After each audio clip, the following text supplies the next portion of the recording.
En la propuesta radio estamos vestidos de primavera.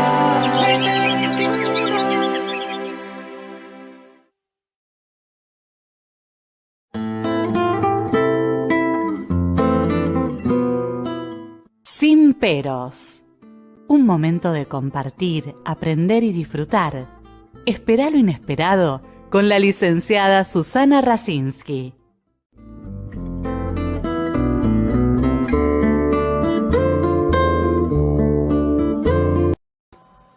Muy buenas noches. Y hoy vamos a tener, como muchas veces les digo, siempre es diferente, pero donde aprendemos, compartimos, y para mí es un placer porque es como una tertulia. Y para la audiencia que nos sigue, parecería también. Bienvenida Marta Miravalles Guerrero y Patricia Escarrau, que yo te pronunciaba francés, pero bueno. Las dos colegas son del vecino país que quiero mucho, que es Uruguay. Así que muy bienvenidas, son amplias con muchísima experiencia en jóvenes y sobre todo, ahora vamos a ver en qué áreas. Bueno, Marta es integrante de la Asociación Uruguaya de Psicoterapia Psicoanalítica, AUDEP, ex docente de la Facultad de Psicología y de Medicina de Uruguay, integrante del grupo de estudios sobre psicoanálisis y mediadores terapéuticos.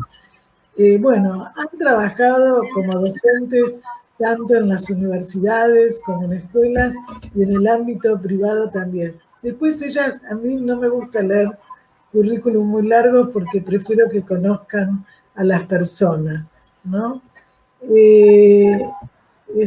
Patricia, bueno, las dos son magíster en psicología clínica.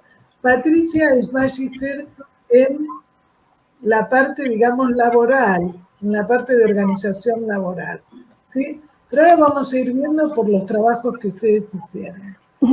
Patricia es profesora también de la Universidad Católica de Uruguay, psicoterapeuta de la Asociación Uruguaya de Psicoterapia Psicoanalítica, con formación en orientación vocacional, en psicología del trabajo y, como dije recién, en estudios organizacionales.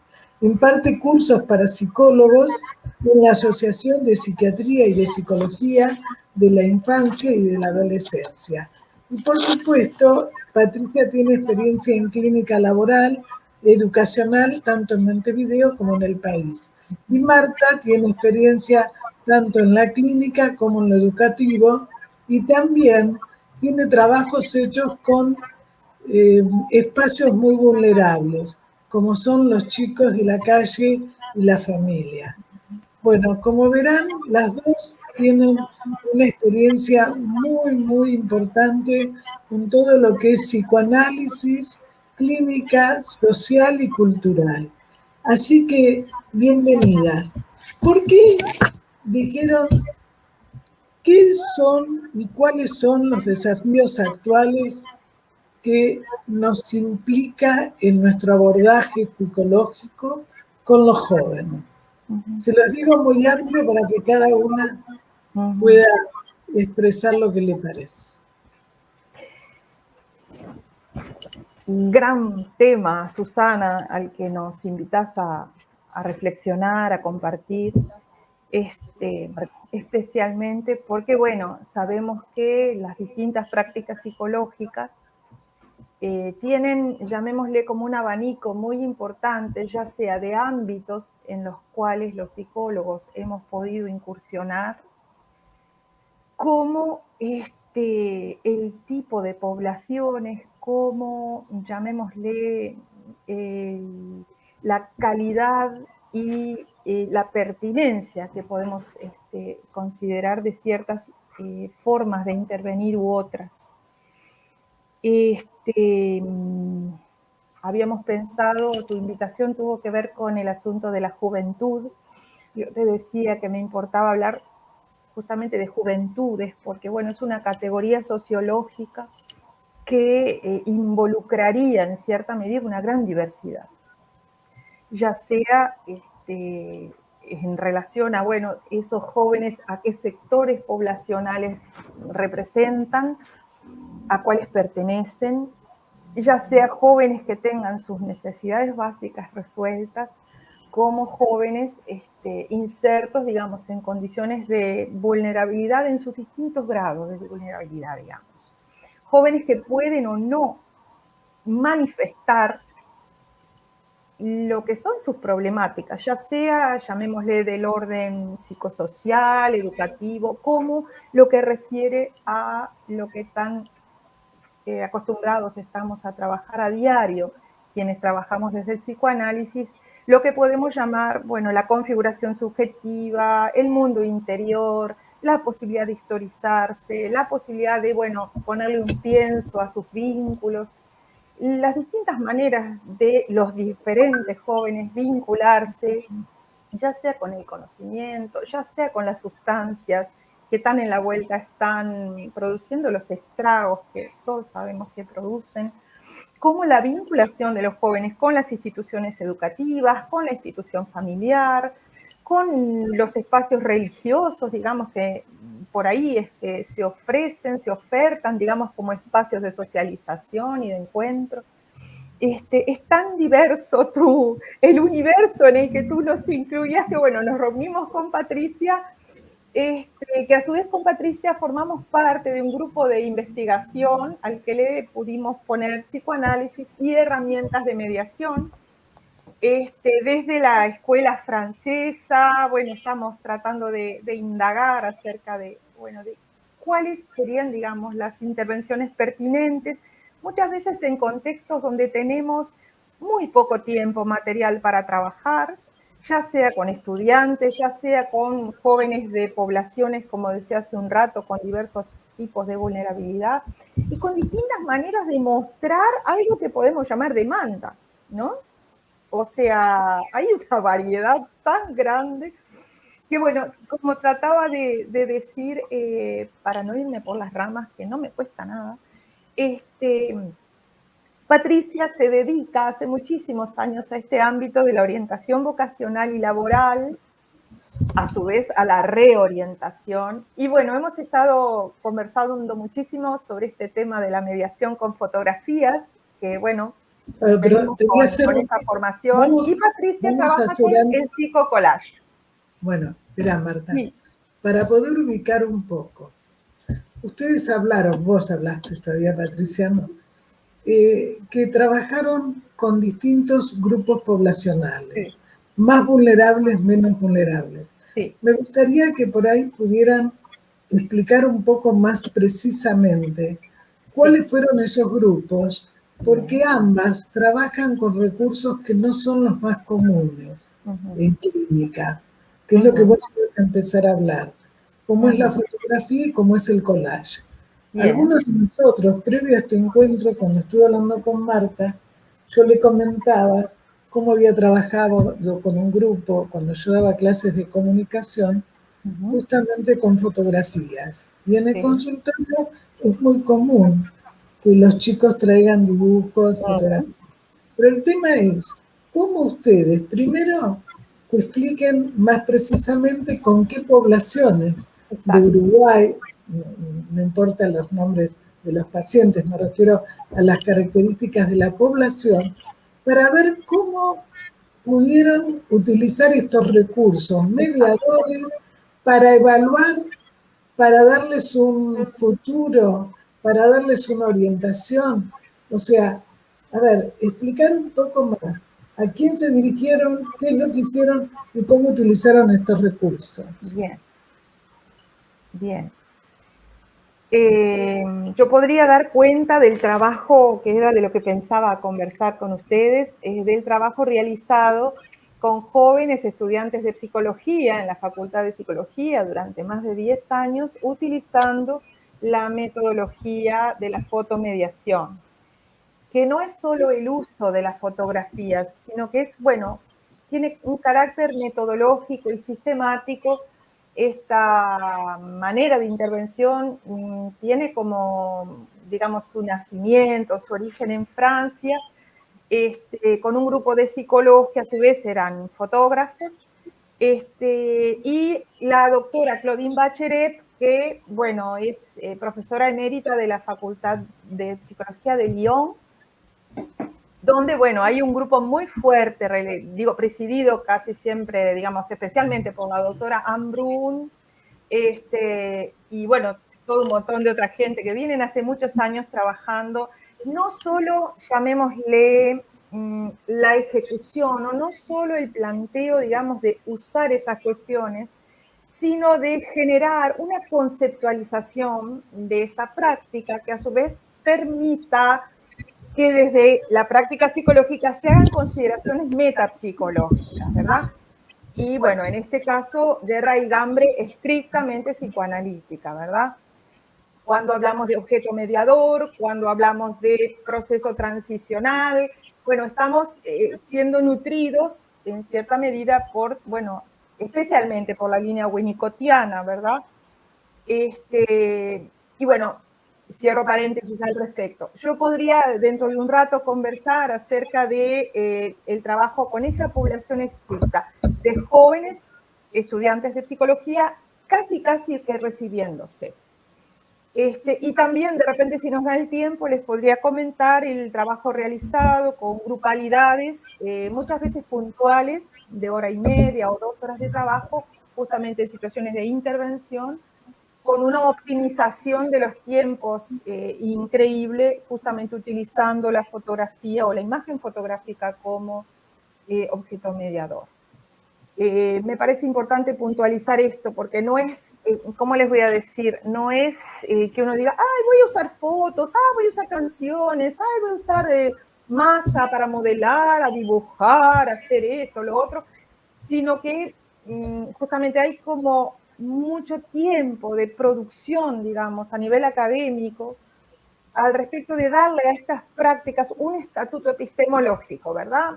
No solamente algo del orden de lo empírico, como todos sabemos que es siempre, ¿no? En la clínica principalmente grupal, educativa, ¿verdad? Venimos utilizando hace años, ¿no? Esta metodología, digamos, esta escuela a la que pertenecemos, busca permanentemente darle un carácter conceptual a la práctica.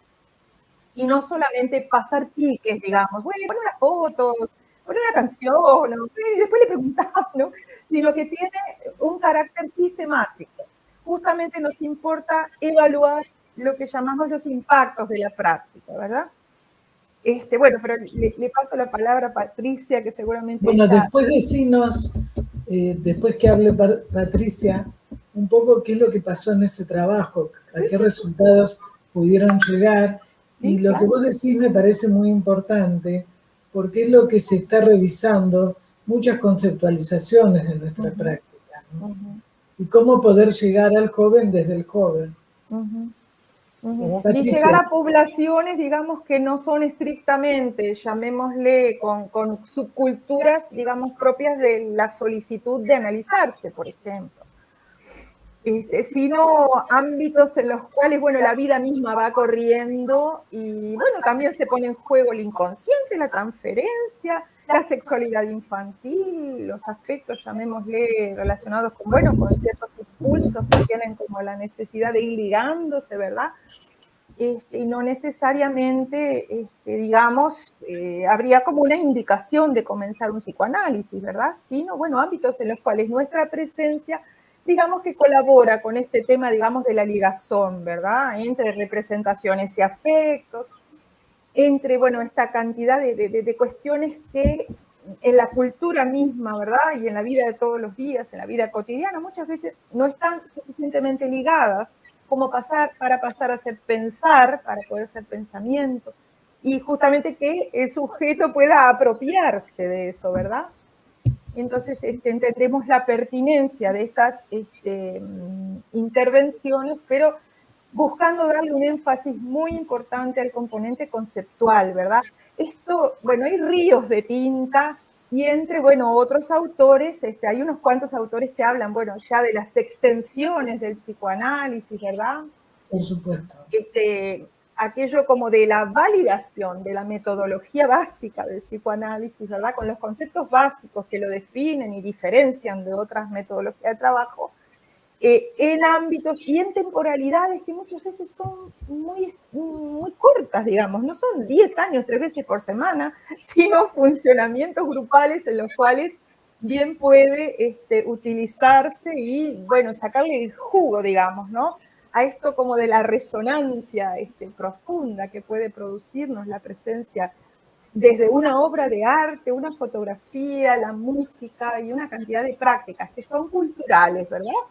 Y que del psicoanálisis podemos entender que gracias a estas prácticas se logren, digamos, ¿cómo decirlo? Articulaciones interiores, ¿verdad? Entre lo representacional, lo no representacional, lo que tiene que ver especialmente con lo que podemos entender como las memorias no representacionales, ¿verdad? Que bueno, que estas cuestiones dan lugar a que se vayan, como pudiendo articular. Patricia, No, ¿vos qué pensás? Sí, en la orientación vocacional, en lo laboral, ¿qué es lo que vos viste? Claro, de la misma línea que planteaba Marta, que estamos en este grupo de formación de intervención a través de prácticas con objetos que estamos conceptualizando, digamos, en la línea de los objetos mediadores, y todo lo que tiene que ver con la materialidad del objeto. Específicamente, yo he abordado el psicocollage, ¿ah? Y particularmente lo he trabajado en contextos grupales o contextos individuales. En general, en la parte de orientación vocacional y particularmente en este tiempo de pandemia, que ha sido, diríamos, como un elemento muy disruptivo, ¿no? A nivel mundial y por supuesto en cada una de nuestras sociedades y en cada uno de nuestros lugares. Básicamente el tema de poder articular proyectos de orientación vocacional es un tema que se suma a todos los impactos que ha tenido la pandemia a nivel de educación, a nivel familiar, a nivel, diríamos, de los propios proyectos de los jóvenes, ¿no? Escuchando otros programas que tú has planteado, que han involucrado el tema de los jóvenes y la pandemia, creo que está todo esta cuestión, digamos, para ser considerada, ¿no? Y básicamente lo que yo he encontrado, digamos, es al trabajar en la parte de orientación vocacional, una de las cosas que nos parece muy importantes es cómo considerar los aspectos internos y externos. Entonces, yo lo suelo llamar, diríamos, el paisaje interno, es todo lo que tenga que ver con el joven, con la joven, digamos, ¿no? Y que la herramienta de psicocollage es una herramienta más. Básicamente hablo de psicocollage porque es la diferencia de la herramienta collage, que es una herramienta, digamos, artística, que se inició en 1900 y que en definitiva ha sido utilizada en distintos contextos, incluso, bueno, Pillon Riviere en Argentina la integró, digamos, en espacios grupales y con pacientes graves, ¿no? Acá en realidad se empezó a trabajar en orientación vocacional ya con colegas muy reconocidos de nuestro medio, digamos, ¿no? Como Ana María Rodríguez de Costa y Heber Elizalde, que iniciaron, diríamos, e introdujeron la técnica en la orientación vocacional, ya con una mirada más parecida, diríamos, a lo que es el abordaje clínico de la orientación vocacional, diferenciándose del abordaje psicométrico, ¿ah? En esa línea, diríamos, es que, bueno, yo he ido como avanzando para integrar estas conceptualizaciones, digamos, de objetos mediadores, para integrar el psicocollage como un objeto mediador que se da en un vínculo y en un proceso con un joven que consulta por primera vez o que consulta en alguna de las reorientaciones vocacionales. Porque en realidad las reorientaciones vocacionales o las orientaciones vocacionales no son solamente en la adolescencia, también se pueden dar orientaciones vocacionales en otros periodos de la vida. Podemos pensar en reorientaciones vocacionales o en orientaciones vocacionales en ámbitos, en otras edades, ¿no? Por cuestiones laborales o, por ejemplo, bueno, orientación laboral a los 60 años, por ejemplo, ¿no? Que son cuestiones que están...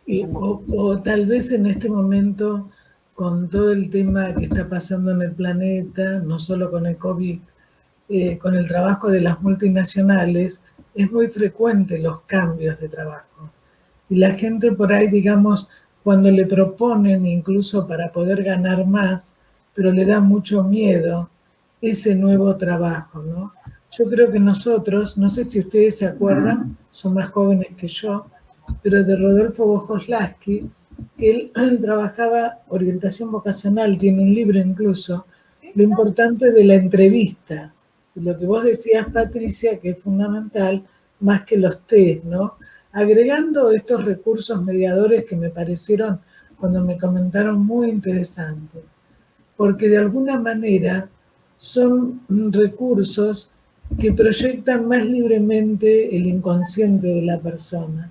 Entonces a veces surgen elementos que por ahí no lo pueden decir con palabras y lo dicen con la creatividad, ¿no?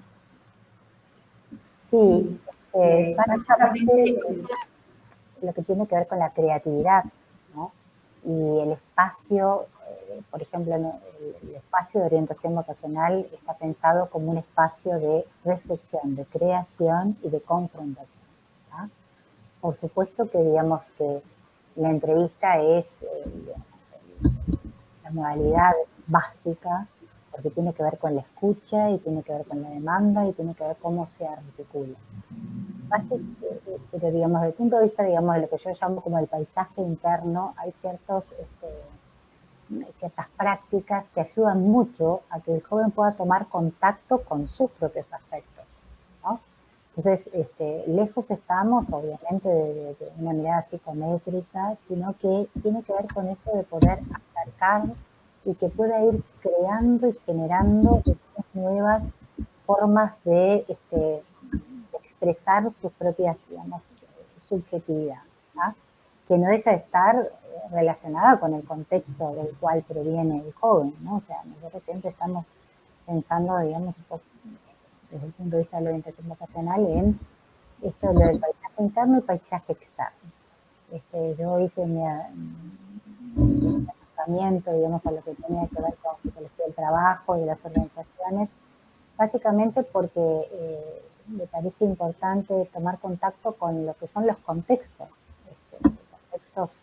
en los cuales vamos a operar, en los cuales vamos a intervenir y a los que estamos, diríamos que teniendo que hacer frente, ¿no? Dentro de ellos, por ejemplo, una de las cosas en orientación vocacional específicamente, lo que trabajábamos y conversábamos en un momento con Marta y con otros colegas, incluso argentinos, ¿no? Es como la dificultad de poder los jóvenes conseguir información relevante.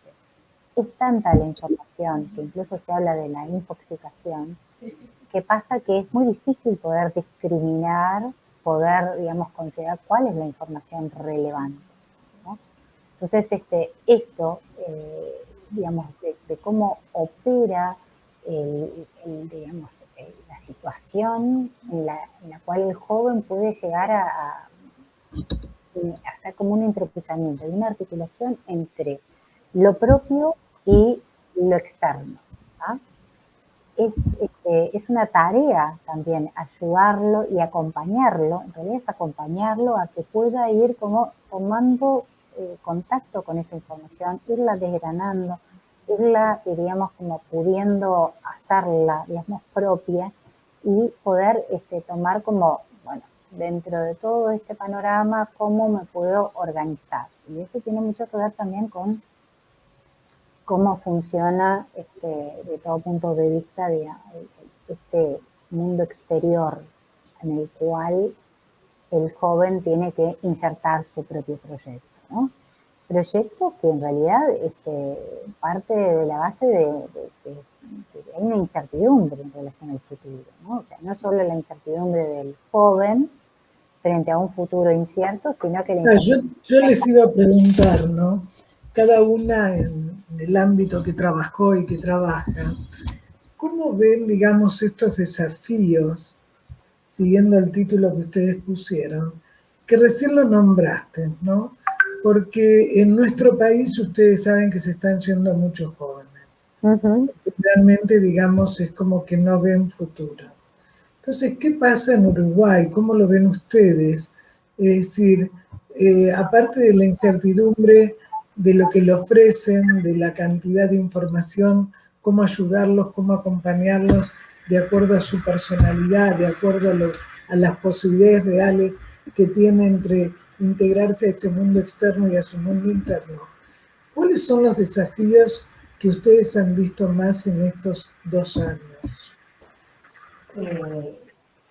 Particularmente con los jóvenes en formato individual que he trabajado, ellos consideran que esta situación de pandemia y de la educación intermediada, diríamos, a través de las TIC, ¿no?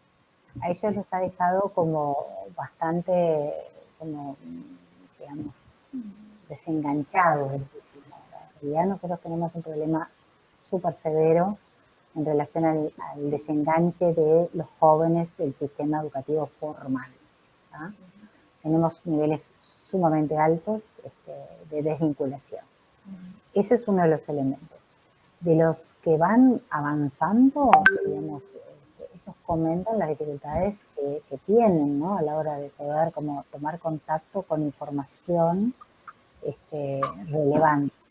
Y a su vez, de hecho, este año particularmente se aumentó en un porcentaje muy alto el ingreso en la Facultad de Ciencias, que es la que está vinculado específicamente al tema de investigación, que evidentemente eso ha sido como un coletazo positivo, digamos, de la pandemia, ¿no? Ha habido como un interés en todo lo que tiene que ver con la investigación, en poder generar recursos dentro del propio país para poder hacer frente a todos este tipo de situaciones, ¿no? Entonces, digamos, como hablamos de diferentes juventudes, por decirlo de una manera, y que tienen distintas orientaciones, ¿no? Yo creo que también hay un colega argentino, Rascovan, que toma en cuenta mucho todo lo que tiene que ver con, bueno, el medio socioeducativo y contextual del joven hace a que genere, diríamos, proyectos diferentes y uno tiene que tener como presente eso, ¿no? O sea, eso desde el punto de vista como de la realidad y de que nosotros, ustedes saben que las escuelas nuestras, yo soy de universidad y de escuelas públicas, y el nivel nuestro era excelente. A pesar de toda la crisis que tenemos en distintos niveles, esta semana en una escuela técnica del Estado, de la ciudad que yo soy oriunda, de Mar del Plata, un grupo de alumnos con el profesor hizo un satélite. Ganó un premio, y bueno, todo esto estimula mucho a otros chicos, ¿no? Como nuevas áreas en la facultad de robótica, que ya en otros países es lo usual. Pero bueno, en nuestro país todavía siguen como las ciencias sociales tradicionales. Y cuando yo las escuchaba con la fotografía, en nuestro país, en estos últimos 10 años, se hicieron 4 facultades de cine, se armaron muchas facultades de fotografía, de artes visuales, y esto no es casualidad.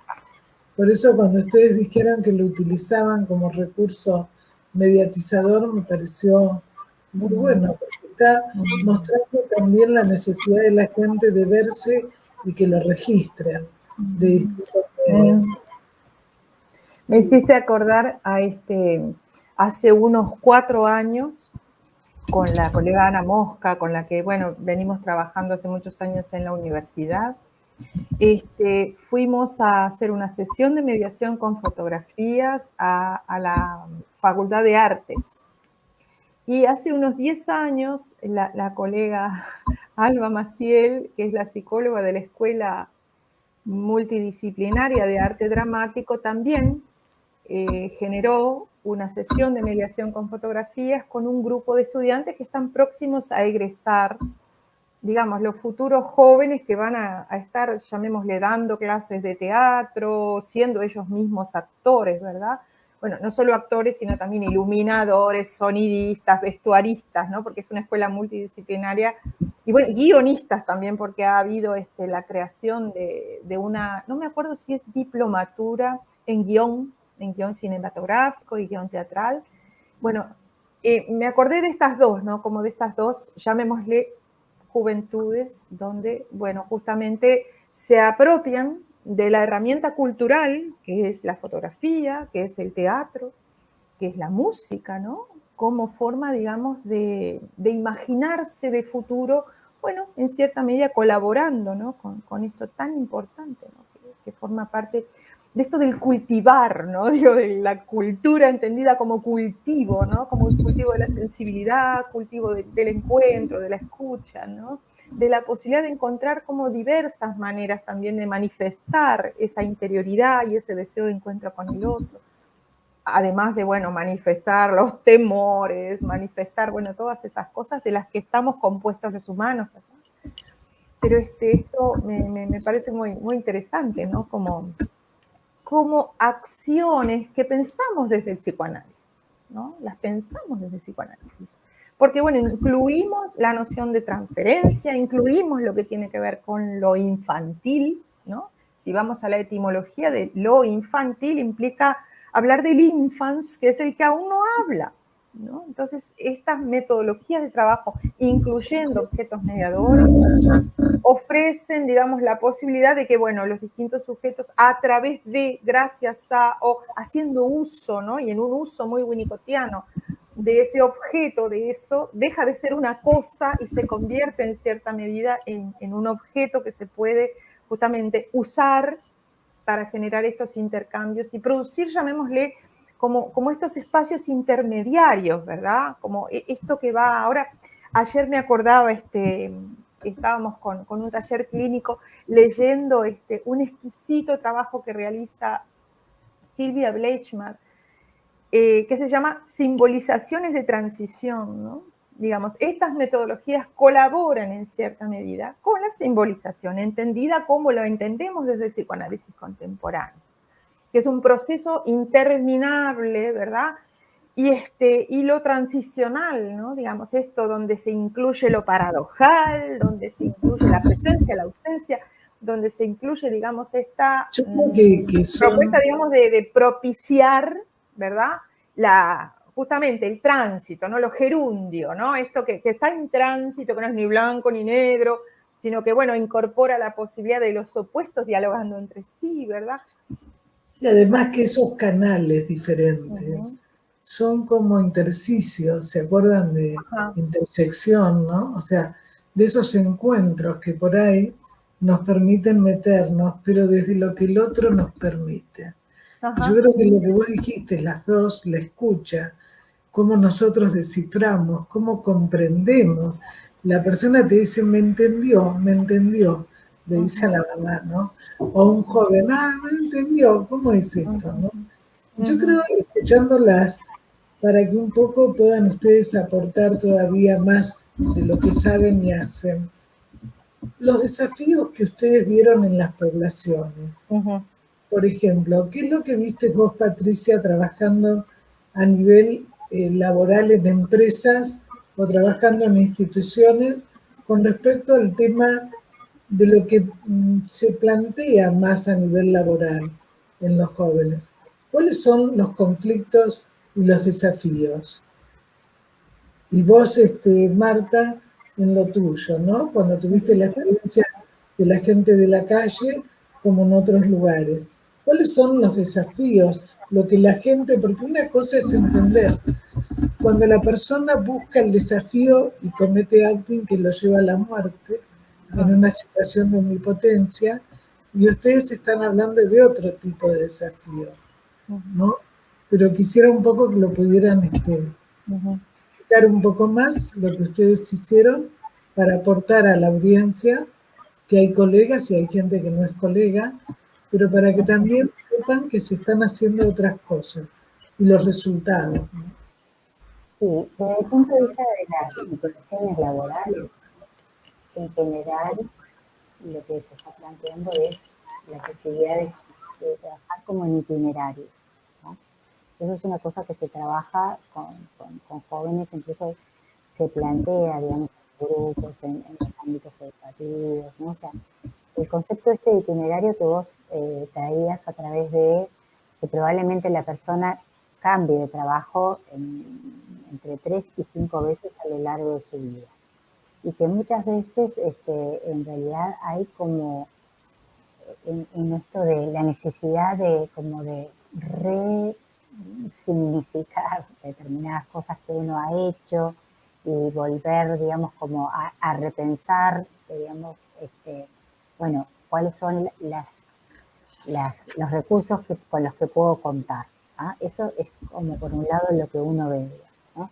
Y creo que eso es un elemento como para manejarlo y que rompe con paradigmas, ¿no? Que aún están presentes, ¿no? Los paradigmas, aquellos de que el trabajo para toda la vida, de que uno ingresaba en una empresa siendo joven y salía a la jubilación, ¿no? Toda una cantidad de cosas que en realidad yo, digamos, puedo dar cuenta porque he estado con generaciones anteriores y digamos que me lo han podido comentar y bueno, toda esta cosa de manejar la incertidumbre de una manera distinta, haciendo como más hincapié en lo que tiene que ver, yo creo firmemente que el tema del aprendizaje es un ítem muy importante, el aprendizaje para toda la vida y estar abierto, digamos, ¿no?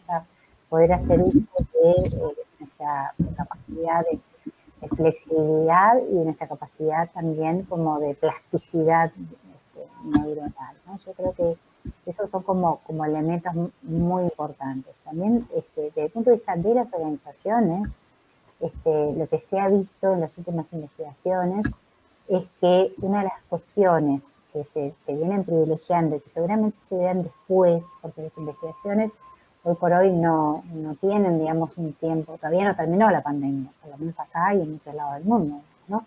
Entonces las investigaciones se van a ver después realmente, digamos, donde se puedan contrastar.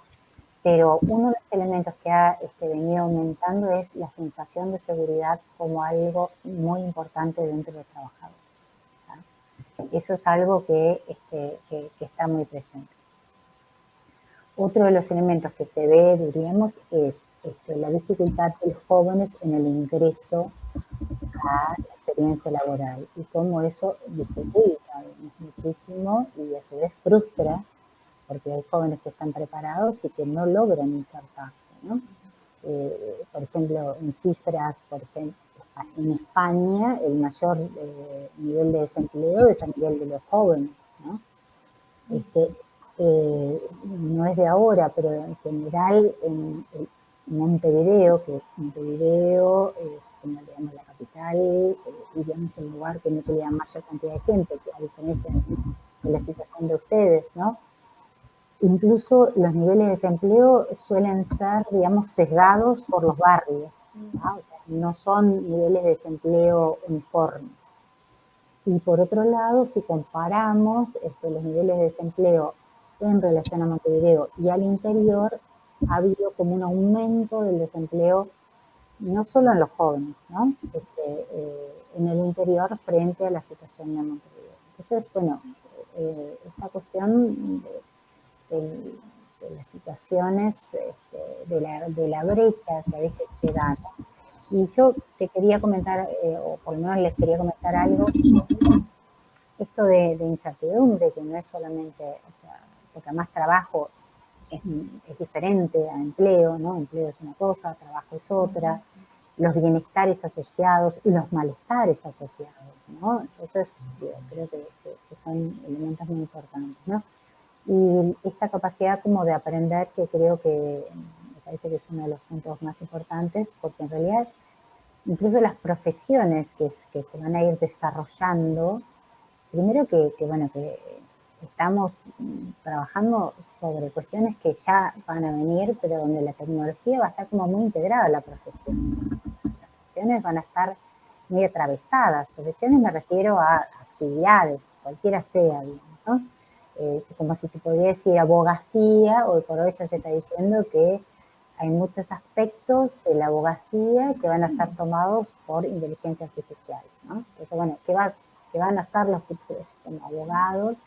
Que también por lo que he leído en Argentina, digamos, hay muchísimos, por ejemplo, que eligen la carrera de abogacía. Nosotros en Uruguay tenemos un déficit de personas preparadas en la parte, digamos, de informática, pero como informática en sí, pero la medicina también va a estar atravesada por la tecnología. Sí, una de las cosas que decía el presidente de ustedes, que había trabajo, que por eso fueron también muchos argentinos, en toda la parte, digamos, más nueva de lo que sería la inteligencia artificial e informática. Nosotros tenemos un área que está muy bien trabajada, que es toda la parte de biotecnología en agropecuario y en ciencias de la salud. Es decir, eso es un área que se está exportando y que realmente, digamos, hay gente muy capaz y que incluso, por ejemplo, en la ciudad de la que yo soy oriunda, hay un equipo de gente que hace, por ejemplo, toda la parte de seguridad y de programación de Disney World de Mar del Plata, o barrios de seguridad, ¿no? Es decir, hoy en día, digamos, con esto mismo no podríamos hacerlo, a pesar de todas las dificultades, ¿no? Pero de todas maneras yo creo que el joven, como cualquiera, también el adulto que tiene una empresa o un sistema educativo, tiene que adecuarse a la realidad, porque es otro mundo. No olvidarse de los afectos, pero creo que tiene que ver cómo podemos unir, ¿no? Bueno, vos estabas recordando, Patricia, a nuestra colega que las inició en el tema del collage. ¿Qué fue lo que vos pudiste apreciar en todas estas investigaciones que hiciste con los chicos, tanto en orientación vocacional como en la parte laboral? ¿Por qué el collage? Y después vamos a dejar que Marta siga conversando. Bien, el collage me parece, digamos, de una gran riqueza y de fácil acceso para las personas. En realidad, no he encontrado ninguna de las personas ni grupos a los cuales les haya presentado la propuesta que lo desestimen. Hay una cosa a favor, es que se utiliza también en la parte educacional, ¿no? O sea, a veces profesores, personas cercanas al tema de educación lo tienen como muy presente. Yo creo que lo importante a recalcar es que el manejo y el uso que nosotros hacemos del collage es llevarlo al psicocollage, ¿ah? Llevarlo al psicocollage y también desprendernos de solo el aspecto interpretativo de corte más kleiniano, sino llevarlo a lo que tiene que ver como un objeto que se va generando, que se va creando y que a través de su materialidad va armando y entretejiendo en un encuadre específico y en transferencia distintas singularidades.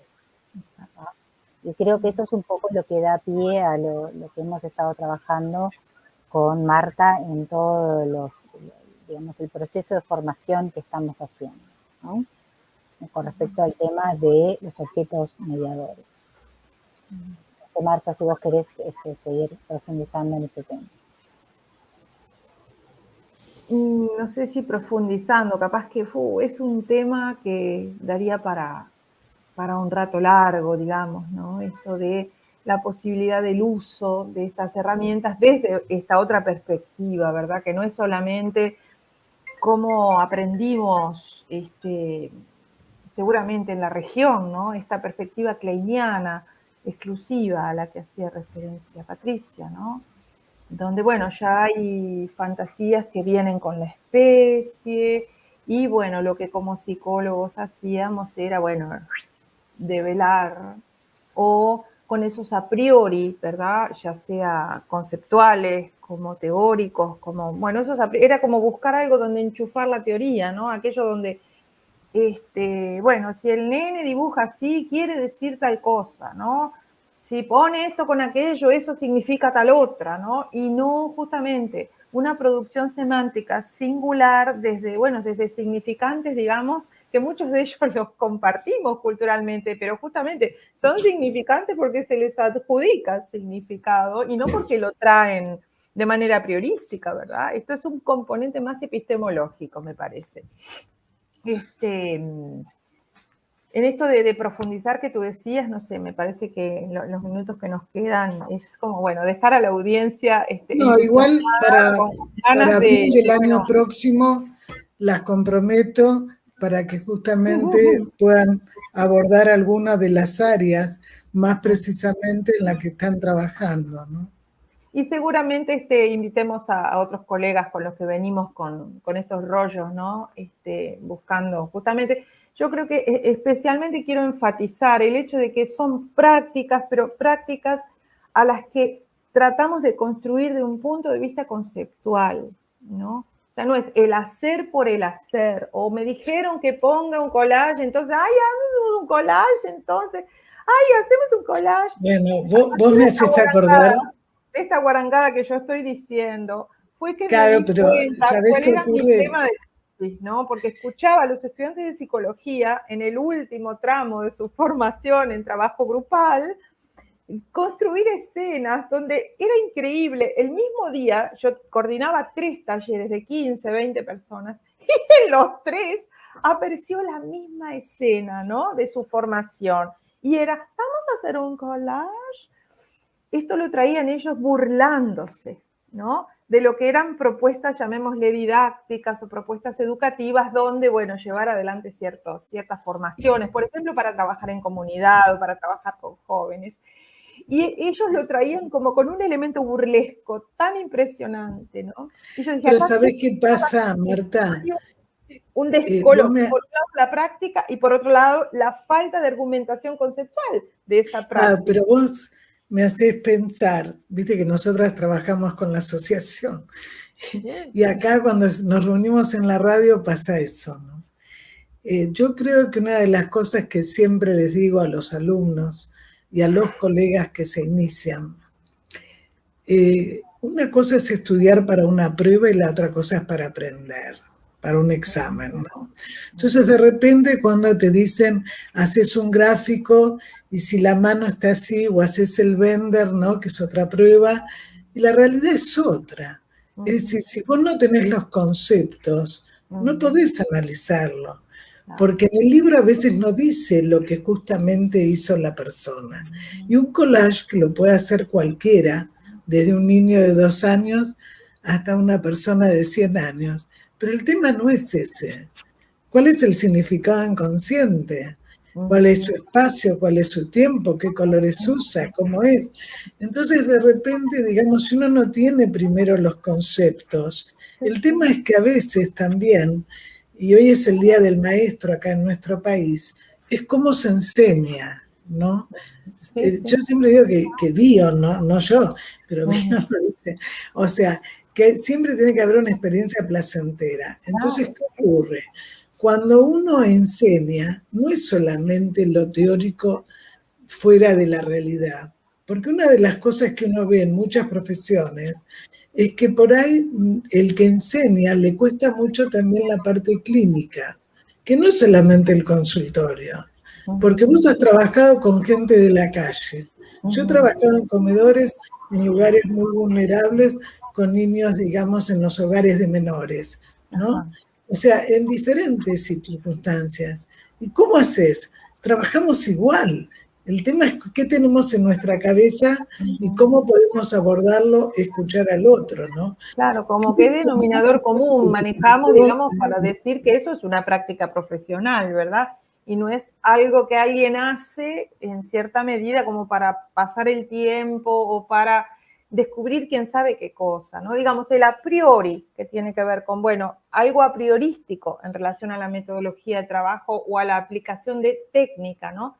A mí no me gusta hablar de técnica, prefiero hablar de una metodología que en cierta medida incorpore herramientas en un método justamente que tenga que ver con la asociación libre, en un encuadre, digamos, donde, bueno, se pueda dar la neutralidad, la benevolencia, y bueno, y digamos como la esperanza a que en esto de lo intersubjetivo logremos, bueno, ligar cuestiones que nos permitan, digamos, comunicarnos mejor y tener como un encuentro con ese panorama interior al que, o ese, ¿cómo decías, Patricia? El Paisaje. No, ella decía interior, la realidad externa e interna.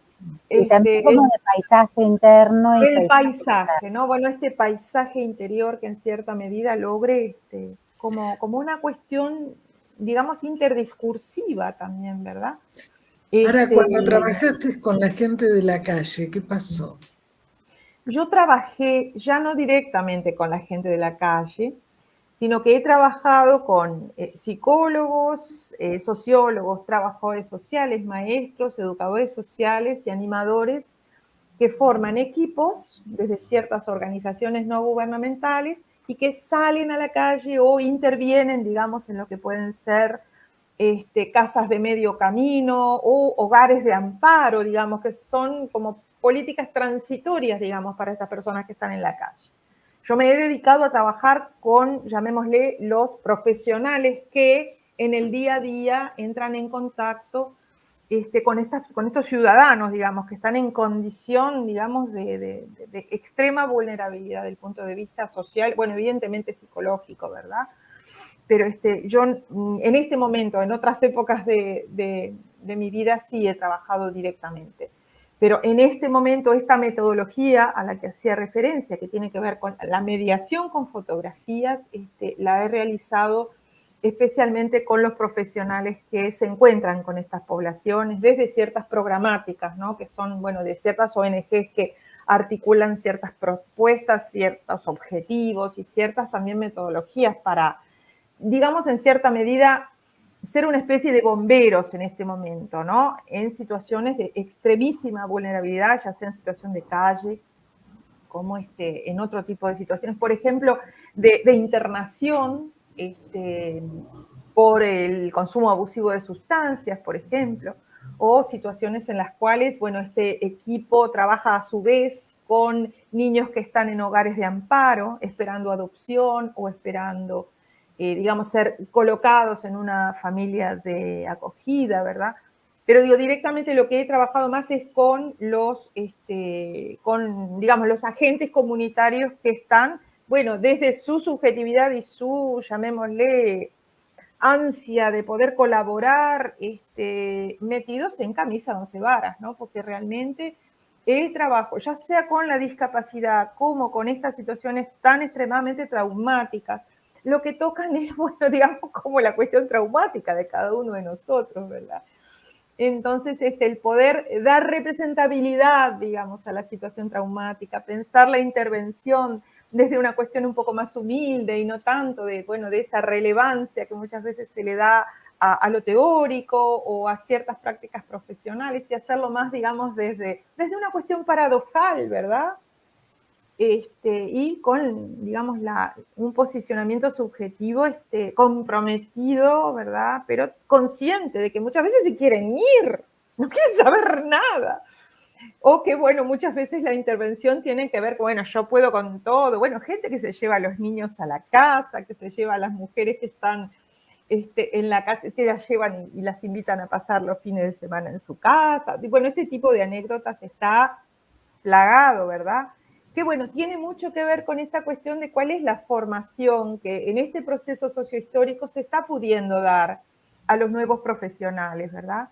Porque bueno, la formación que nosotros hemos tenido, yo tengo 60 años, mi formación viene, bueno, de otras maneras de articular los conocimientos, y otras maneras de legitimar ciertas prácticas también, ¿verdad? En este momento eso que está a nivel de la realidad más real viene con grados de desarticulación tal que, bueno, si no vamos desde una cuestión más científica, ¿verdad? De una humildad científica, diciendo, bueno, a ver, vamos viendo, midiendo efectos, viendo los impactos, si es que son, si no son, siendo un poco más sinceros, ¿no? Porque realmente, desde una cuestión personal y profesional, estamos, digamos, como confrontando con cuestiones que tienen una historia de desarticulación y, digamos, de, ¿cómo decirlo? No encuentro la palabra, ¿no? Como esta cosa que no tiene palabras finalmente, ¿no? No, Donde, hay bueno, si no muchísimos gastamos casos, esta creo supuesta que omnipotencia Patricia coincidirá profesional, que estamos en el justamente horno, ¿verdad? cuando la fragmentación y la escisión y la desmentida son los mecanismos preponderantes, digamos, Y la en realidad, actuación. digamos, te encontrás con vacíos, con agujeros negros. Entonces, de alguna manera, por eso yo decía hace un rato, cómo entrar, ¿no? Por distintos canales en esos Exacto, pequeños huequitos que nos exacto. permiten y que siempre se puede hacer. Y que Patricia, hay una sí. preponderancia, digamos, una ausencia, y digamos, como hay como una especie de insistencia en la ausencia de palabra, ¿no? Y de imagen, y de razonamiento, y de pensamiento, porque es como que pulula el acto, ¿verdad? Entonces, bueno, estas metodologías en cierta medida, en estos tiempos y espacios grupales, permiten en cierta medida que, bueno, mínimamente haya como una apuesta a la figurabilidad, ¿verdad? Una apuesta a la figurabilidad, una apuesta a la posibilidad de pensar el desplazamiento, la condensación, algo relacionado como con cierto aparato psíquico grupal, si lo pensamos desde Honecker, ¿verdad? Y bueno, desde el psicoanálisis contemporáneo, donde, bueno, pensamos muchísimo en estas temáticas, digamos, de lo representable, lo irrepresentable, y llamémosle las posibilidades de ofrecer canales a través de los cuales la figurabilidad psíquica se haga posible, por lo menos un poquito, ¿no? Bueno, nos quedan, como ven, 3 minutos, que cada una, si quiere dejar un mensaje a la audiencia, las comprometo para abril del año próximo, para profundizar esto, porque bueno, creo que de esta reunión lo que quedó es que se pueden utilizar otros recursos, pero siempre teniendo en cuenta la parte conceptual y de acuerdo también a cada contexto, ¿no? Y que creo que como síntesis me parece importante, desde Uruguay, ¿cuáles son las problemáticas que más ven ustedes en cuanto a la parte de desafío de los jóvenes con lo laboral, aparte de la incertidumbre, del vacío, de que a veces no saben no solo qué seguir, sino también qué va a pasar, ¿no? Como para redondear los 3 minutos, las dejo a ustedes. Yo los invito, antes de que cerrar y saludarlas a ustedes, al próximo programa que vamos a tener un colega de México que va a hablar sobre adicciones. Así que bueno, adelante Patricia y Marta. Bueno, en relación a lo que vos planteabas y que yo estaba pensando, ¿no? Y que tiene que ver con nuestra tarea, que es generar espacios seguros que permitan a la persona poder reflexionar sobre sí misma, observarse, poder plantearse, bueno, ¿qué es lo que siento cuando estoy haciendo esto, ¿no? O sea, y a su vez el lugar de confrontar, en lugar de confrontación, por lo menos desde la orientación vocacional, de confrontar entre todo esto que pasa en los jóvenes, por lo menos acá, y que supongo que es más general, que todo lo quiero ya, ¿no? Y lo quiero ya y tiene que ver con la gratificación instantánea. Y la posibilidad de generar como procesos, digamos, de psicológicos y que en realidad funcionamos en relación a cada momento, ¿no? Como ir pudiendo anexar, mirarse, observarse y bueno, ir armando y construyendo. Yo creo que el tema de construir, nos vamos construyendo a lo largo de toda la vida, ¿no? Yo creo que ese sería como el mensaje. Incluso nosotros en la formación en estas herramientas nos estamos construyendo también, ¿no? Por eso tenemos este grupo de formación también, ¿no? Marta, si quieres decir algo. Yo quedé con ganas, quedé con muchas ganas de comentarles esta experiencia con estudiantes de psicología al egreso.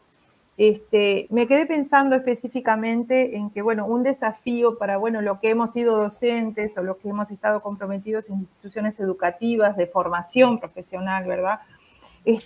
Para mí, en lo personal, creo que la gran dificultad está para comprender profundamente que este proceso de creación a nivel, digamos, de lo que deben ser las prácticas profesionales, tiene mucho que ver con la formación permanente.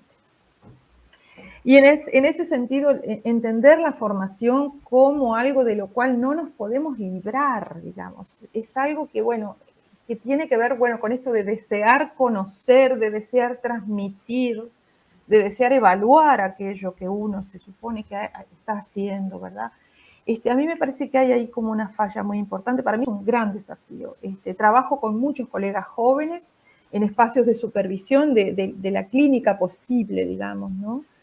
Y para mí es un gran desafío que la gente piense que una primera entrevista no es una sesión, que la gente pueda decir, bueno, sí, vengo escuchando, voy a ver, ¿no? Y no que diga, ay, profe, ¿cómo hago? Una vez, 2 veces, 3 veces, ay, no tengo diván. Cosas que yo digo, ay, ¿de dónde salen, por favor? Me preocupa muchísimo, ¿no? Esta cuestión donde... Bueno, pero hay una cosa, yo les agradezco muchísimo a las dos, Patricia y Marta, porque además son muy buena gente. Y eso también hace muy ameno el encuentro. Y de alguna manera estamos en una sociedad, como dice Bill Shuhan, del cansancio. Es una sociedad de cantidad y no de calidad. Entonces es difícil también para nosotros, para que los jóvenes que estudian y supervisan con nosotros vayan comprendiendo qué es un proceso y cómo se puede integrar, ¿no? Lo que demanda la sociedad, pero también con lo que podemos hacer. Muchísimas gracias y nos vemos en abril. Gracias por estar, gracias por acompañarme. Un abrazo grande. Un abrazo. Muchas gracias, Susana. A la audiencia el próximo jueves, que vamos a hablar sobre adicciones. Allí estaremos. Muchas gracias, Susana. Buenas noches. Gracias a ustedes. Gracias. Gran abrazo. Sin peros. Un momento de compartir, aprender y disfrutar. Espera lo inesperado con la licenciada Susana Rasinski.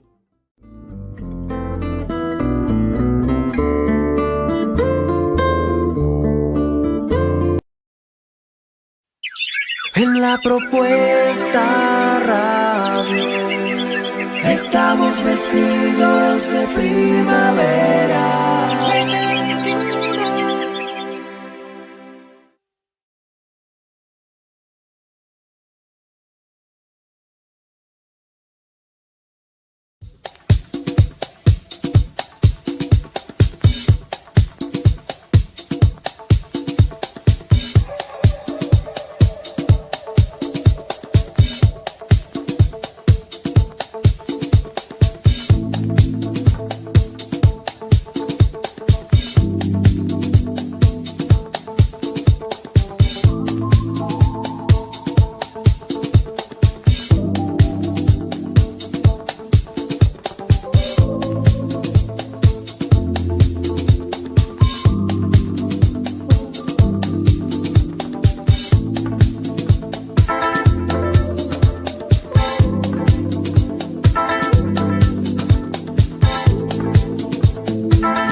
La Propuesta Radio. Estamos vestidos de primavera.